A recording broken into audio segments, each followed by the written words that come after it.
ہم جس نبی کے ماننے والے ہیں، ہم جس پیغمبر کے ماننے والے ہیں، ہم جن کے نام لیوا ہیں، وہ اس دنیا کی سب سے عظیم ہستی ہے، انسانوں میں سب سے اعلیٰ اور عرفہ مقام اور مرتبے والے ہیں۔ یہ شجر، یہ حجر، یہ درخت، یہ بیل بوٹے، یہ زمین و آسمان، یہ چاند سورج ستارے، یہ صرف نبی کریم صلی اللہ علیہ وسلم کے صدقے اور طفیل میں ہیں۔ اگر اللہ تعالیٰ کو اپنے پیارے پیغمبر صلی اللہ علیہ وسلم کو اس دنیا کے اندر مبعوث کرنا نہ ہوتا تو یہ کائنات بالکل بھی سجائی نہ جاتی۔ اور یہی نہیں، اللہ تعالیٰ نے نبی کے طفیل میں اس دنیا کو سجایا، اسے زینت سے بخشا، اور پھر اپنے محبوب کے محبوب ہونے کا حق ادا کر دیا۔ جب نبی کریم صلی اللہ علیہ وسلم کی ذات پر آنچ آئی، کفار مکہ نے اللہ کے نبی صلی اللہ علیہ وسلم کو قتل کرنے کی سازش کی تو اللہ تعالیٰ نے حفاظت کی۔ جب یہودیوں نے نبی کو پتھر کے نیچے کچل ڈالنے کی سازش کی، اللہ نے محبت کا حق ادا کیا، اللہ نے اپنے پیغمبر کی حفاظت کی۔ جب پھر انہی یہودیوں نے زہر دے کر نبی کو مار ڈالنے کی سازش کی، اللہ تعالیٰ نے حفاظت کی۔ میں آپ کو بتلانا یہ چاہتا ہوں، اللہ نے اپنے محبوب پیغمبر کے محبوب ہونے کا حق ادا کیا ہے، زندگی میں بھی، مرنے کے بعد بھی اس دنیا میں ایک بدترین واقعہ پیش آیا جو نبی کریم صلی اللہ علیہ وسلم کی ذات سے متعلق ہے، وہاں بھی اللہ تعالیٰ نے حفاظت کا معاملہ کیا ہے۔ کیا واقعہ ہے وہ؟ حضرت سلطان نور الدین محمود زنگی رحمت اللہ علیہ، ان کے زمانے کا واقعہ ہے۔ سلطان نور الدین زنگی رحمت اللہ علیہ اپنے وقت کے بادشاہ ہیں۔ عیسائیوں نے یہ سازش کی، عیسائی حکمرانوں نے، کہ روضہ رسول کے اندر جو مسلمانوں کے پیغمبر کا جسم ہے، کسی طرح اس جسم کو وہاں سے باہر نکال لایا جائے۔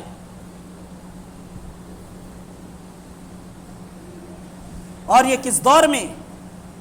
557 اور 58 ہجری کا واقعہ ہے۔ ایک رات سلطان نور الدین زنگی رحمت اللہ علیہ اپنی عبادت اوراد و وظائف سے فراغت کے بعد بستر پر آرام کے لیے گئے۔ آنکھ لگی، خواب میں نبی کریم صلی اللہ علیہ وسلم کی زیارت ہوئی، اور ساتھ میں نبی کے چہرے کے ساتھ 2 چہرے اور نظر آئے۔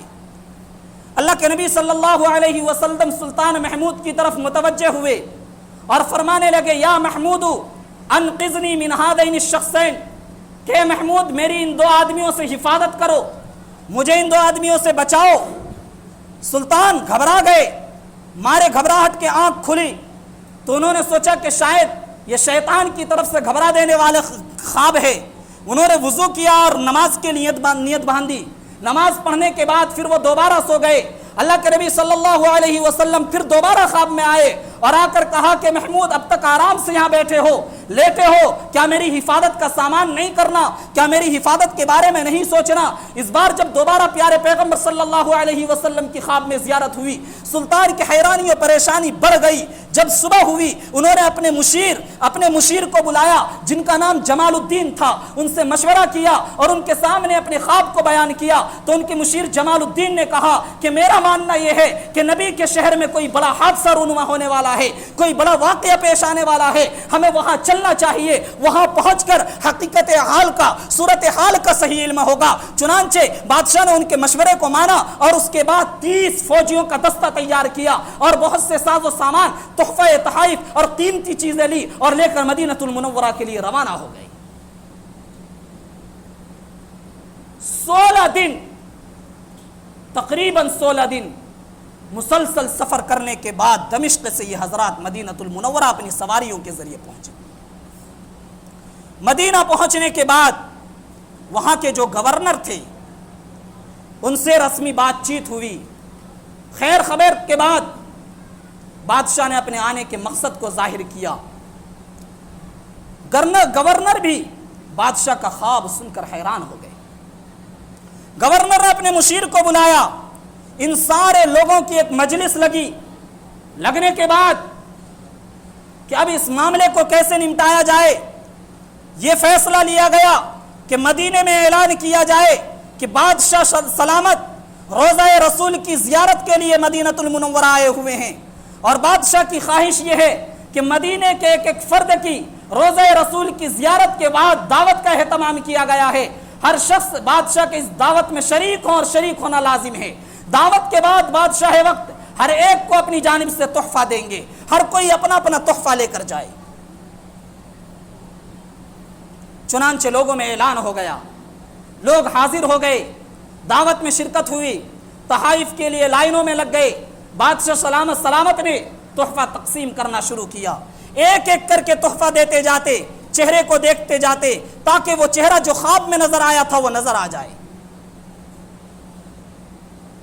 سارے لوگ تحفہ لے چکے، لیکن وہ دو منحوس چہرے جو انہیں خواب میں نبی کریم صلی اللہ علیہ وسلم کے ساتھ نظر آئے تھے وہ نظر نہیں آئے۔ بادشاہ نے گورنر سے اور مدینے میں رہنے والے وہاں موجود لوگوں سے پوچھا کہ کیا مدینے کے سارے لوگ تحفہ لے چکے؟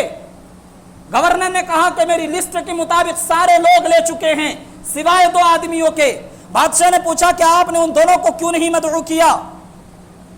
گورنر اور وہاں موجود لوگ کہنے لگے کہ وہ اصل میں مدینے کے باشندے نہیں ہیں، وہ اندلس سے آئے ہوئے ہیں اور وہ خدا کے برگزیدہ نیک اور عبادت گزار بندے ہیں، وہ ہر وقت رسول اللہ صلی اللہ علیہ وسلم کے روزے پر حاضر ہوتے ہیں، درود و سلام کا نذرانہ پیش کرتے ہیں اور اپنے باقی اوقات کو عبادات میں گزارتے ہیں، وہ کسی سے ملنا جلنا زیادہ پسند نہیں کرتے۔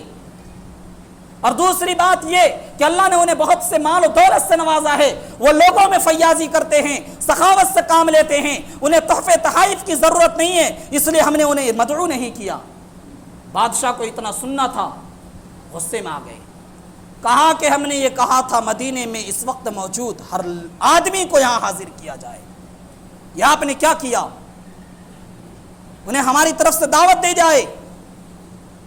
گورنر نے ایک شخص کو بھیجا، وہ گیا اور اس نے جا کر پیغام پہنچایا۔ وہ دونوں کہنے لگے کیا الحمدللہ اللہ تعالیٰ نے ہمیں بہت سے مال و دولت سے نوازا ہے، ہمیں بادشاہ کے تحائف کی ضرورت نہیں، اس لیے بادشاہ سے جا کر معذرت کر دیجیے۔ جو ہی بادشاہ نے یہ سنا 2 سپاہیوں کو بھیجا کہ جاؤ انہیں گرفتار کر کے لے آؤ۔ انہیں بادشاہ کے سامنے حاضر کیا گیا، جیسے ہی ان دونوں کے چہرے پر نظر پڑی بادشاہ حیران رہ گئے، کیونکہ یہ وہی منحوس چہرے تھے جو خواب میں نبی کریم صلی اللہ علیہ وسلم کے چہرے کے ساتھ نظر آئے تھے۔ بادشاہ نے ان سے پوچھا کہ تمہارا مقصد کیا ہے؟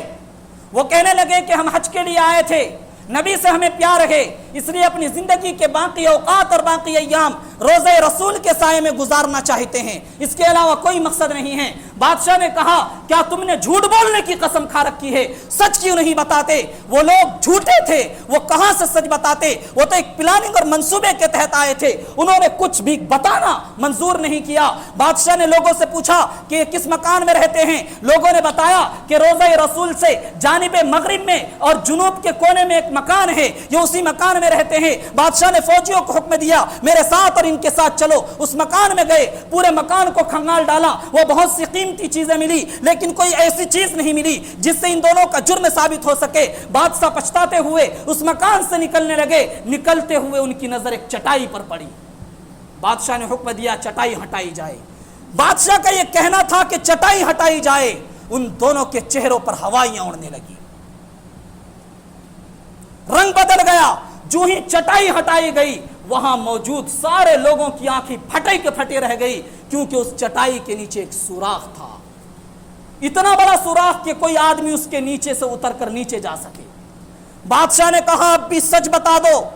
پھر وہ کہنے لگے کہ ہم عیسائی حکمرانوں کی طرف سے یہاں بھیجے گئے ہیں اور ہمیں یہ حکم دیا گیا کہ آپ کے پیغمبر کے جسم کو روضہ رسول سے نکال کر ہم اپنے حکمرانوں تک پہنچا دیں، تاکہ جب مسلمانوں کو یہ علم ہو کہ روضہ رسول میں ان کے پیغمبر کا جسم مبارک نہیں ہے، ان کا حوصلہ پست ہو جائے اور دنیا کی کسی قوم سے مقابلے کی ہمت نہ رہے۔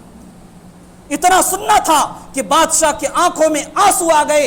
بادشاہ خود اس سرنگ کے نیچے اترے، چلتے گئے یہاں تک کہ اس سرنگ کے آخری کنارے پر پہنچے۔ جب آخری کنارے پر پہنچے تو انگشت بدندہ رہ گئے، افسوس کے مارے اپنے دانتوں میں انگلیاں دبانے لگے۔ کیوں؟ اس لیے کہ اس سرنگ کا آخری کنارہ نبی کریم صلی اللہ علیہ وسلم کے جسم کے بالکل قریب پہنچ چکا تھا۔